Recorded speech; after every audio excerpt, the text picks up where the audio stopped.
Hello students! Welcome to the very last video for Healthcare Ethics Spring 2020. This video is a very short review session for the final exam. I will post that final exam on Blackboard under the Assignments tab at 5 p.m. on Wednesday, May 20th. The exam is due at 7 p.m. on Friday, May 22nd. That means you have just over 2 days to complete it. So again, the exam goes up on Blackboard on Wednesday, May 20th, and it is due at 7 p.m. on Friday, May 22nd. The exam is going to look a lot like the worksheets. It will have the same kind of questions, so the worksheets are a great review guide for the exam. If you have not completed all of the worksheets for this course, you can still do so. I will accept late submissions of worksheets until May 22nd, so until Friday, the day the exam is due. I would encourage you to go back and look at the worksheets you did not complete, even if you are not going to submit them, because they will help you study for the exam. If you have already completed the worksheets and received them back with my comments, I would strongly encourage you to read those comments in preparation for the exam.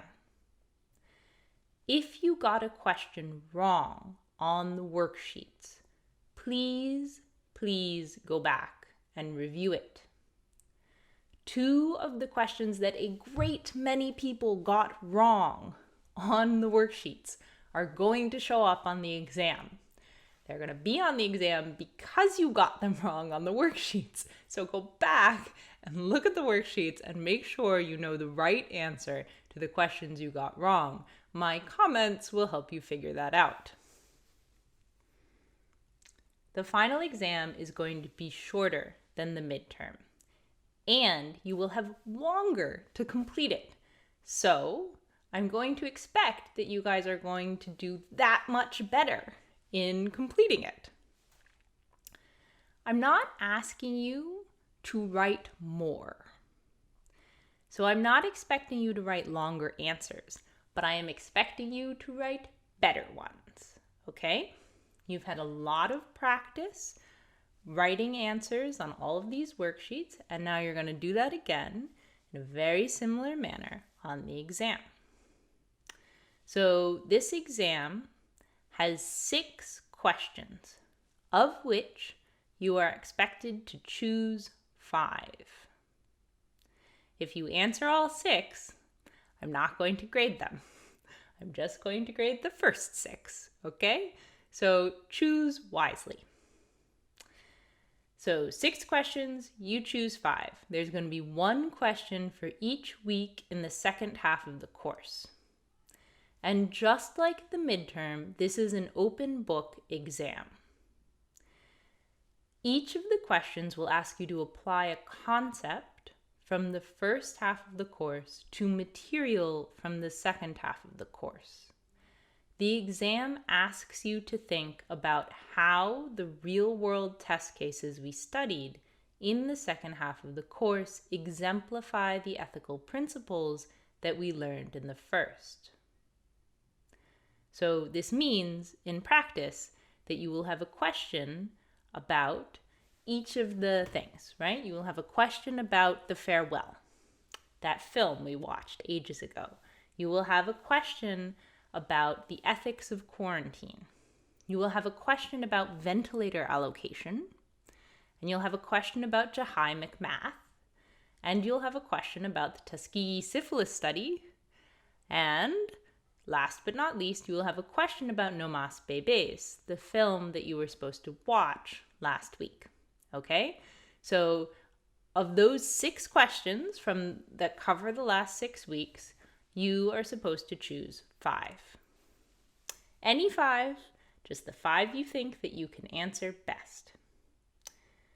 And so in addition to covering this material, these specific examples that we studied, each of the questions will ask you to connect one or more of the key terms from our course to that specific example. So the key terms, the big stellar key terms are autonomy, beneficence, non-maleficence, and justice. I trust that you guys have good working definitions of all of these terms. These are the biggest, most important key terms of biomedical ethics. They're the ones we've studied a lot and we've talked about a lot, and I'm going to trust that you guys know what they mean. If you don't, now is the time to learn. So, autonomy, beneficence, non-maleficence, and justice. I'm also going to give you guys a list of other important terms that we have studied in this course that are likely to come up on the final. So those terms are informed consent, paternalism, negligence, cultural competence, distributive justice, social justice, implicit bias, quarantine, and public health policy. So I'm going to read that list for you again. I encourage you to take out a pen and paper and write it down.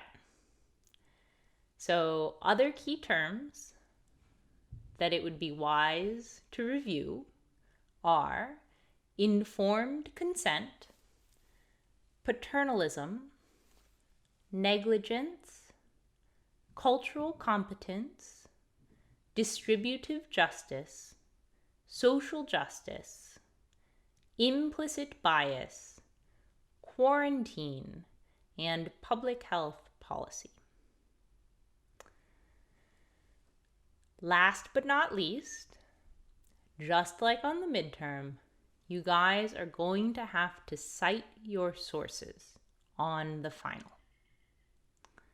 So I'm going to give you a brief citation review here, but there is an extended and elaborated citation review guide posted on Blackboard.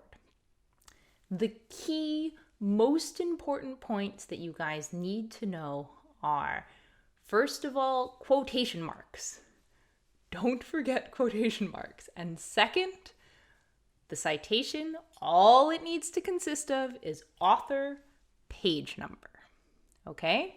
So after every quotation or every paraphrase, you need to include the author's last name in parentheses with a capital letter for the first letter of their last name, just like you would like a capital letter for the first letter of your last name when you write it, the author's last name, and the page number that you found the citation on. Okay, so all you need is the number. You don't need PG, you don't need PAGE, you don't need P or PP. All you need is the number. Okay, so author's last name and number in parentheses at the end of the quotation. Okay, and then when you are quoting the text, every time you use the words of the text, you have to use them in the order that they appear on the page. You have to include all of the punctuation that was there on the page except for the end punctuation. And you have to frame it in quotation marks, okay? So nice little quotes around the quote that you give, and then the parentheses with the author's last name and the page number, okay? An important, very important side note here. Do not, under any circumstances, send my own words back to me. I have encouraged you to go back and look at my comments on your worksheets.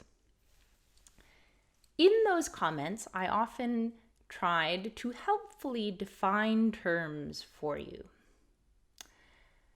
If I wrote an explanation of a concept on one of your worksheets, do not copy and paste that explanation into your exam. If you do so, you will get no credit for that answer. So let me say that again. Do not quote my own words back to me. Whatever you do, put it in your own words. Cite the texts. Don't cite me. Don't cite my video lectures. Cite the readings that we read. And please do not copy and paste anything that I wrote on your worksheets into your exams. Probably not a good idea to copy and paste anything that you wrote on your worksheets either, though that's just a problem for you to handle. But whatever you do, do not copy and paste anything that I wrote on your worksheets into your exam. Okay, good. Make sure you cite things and make sure you cite something in every answer. The answers are going to be graded as follows. So it's 5 questions, 20 points each, and there's going to be 5 points within those 20, 5 points for each of the following. So you're going to get 5 points for the concept. So how well do you explain autonomy or implicit bias? Okay, so how well do you cover the concept that the question is asking you about? Then you're going to get 5 points for the example. So how well do you talk about the Tuskegee syphilis study? Is it clear to me that you read that week's readings? How about how well you talk about the film The Farewell that we were supposed to watch back in the beginning of term, or the film we were supposed to watch this past week, No Mas Bebés? Do I know from your answer that you watched the film? So you get 5 points for covering the example and understanding it and how it applies. You also get 5 points for your explanation. So how well did you answer the question? So make sure that when you are doing the exam, that you read the questions carefully and that you respond to what the question is asking you. I got some answers on the last exam that were just a little off point, that recognized, 1 or 2 things that were going on in the question and then sort of went on their own tangent, okay? Make sure that what you do in the exam is answer the question. Somebody's asking you a question, somebody is me, and you are answering it, okay? So you need to answer all of the points that are asked in the question, and you need to answer it well. You need to explain it in a manner that is clear and thoughtful and concise, and shows me that you understand the concepts well from this course. You're going to get 5 points then for that explanation, and finally 5 points for the citation. You guys have had a lot of practice with citations since the midterm, and I know you can do it. You can do a really good job. And that's it, okay? So 5 points for the concept, 5 points for the example, 5 points for the explanation, and 5 points for the citation. I'm going to ask that you guys refer to the citation review guide that I've put up on Blackboard. It has examples from every single text that you might possibly want to quote on the midterm.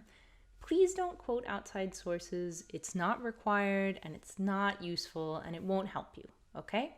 So quote the text that we read in this course and quote them as I show you on the citation review guide. And as always, if you have any questions or concerns about the exam, please email me.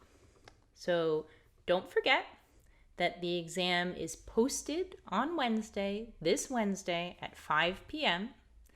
and it is due on Friday at 7 p.m., Friday, May 22nd. And that's it. That's the end of the course.